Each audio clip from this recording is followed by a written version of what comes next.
Hello guys, so mag-unbox tayo ng order from Shopee, organizer notebook, or it's a planner.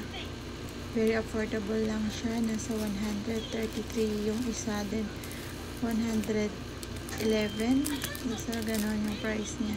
From Shopee lang. So yan, 2025 from Year of the Snake. Ito 2024 to 2026 na planner.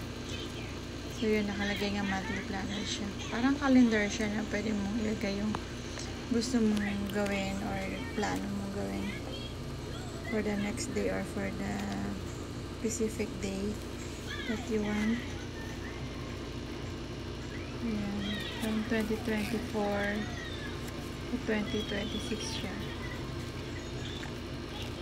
Maganda siya. Pwede mo siyang gamitin sa work or sa school or kahit sa bahay ka lang. Depende kung ano, saan mo trip. So yan. Mura lang naman siya.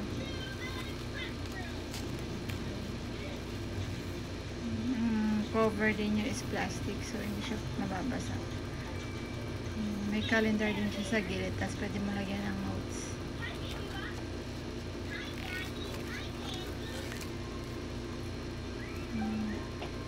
Tapos yung second naman, ganoon din, same lang din siya,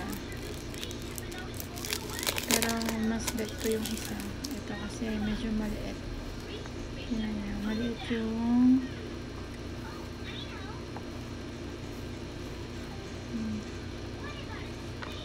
nalukot yung binigay nila yung rider.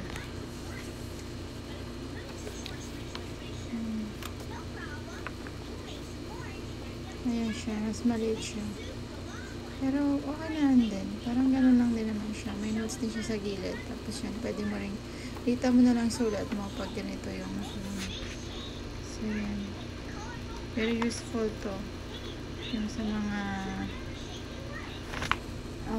need nyong iplano ng mga activities nyo. So yan, cute lang yung cover niya, flower, tapos nakalagay Year of the Snake. So yan, yan yung dalawang nabili ko na organizer or planner. Thank you.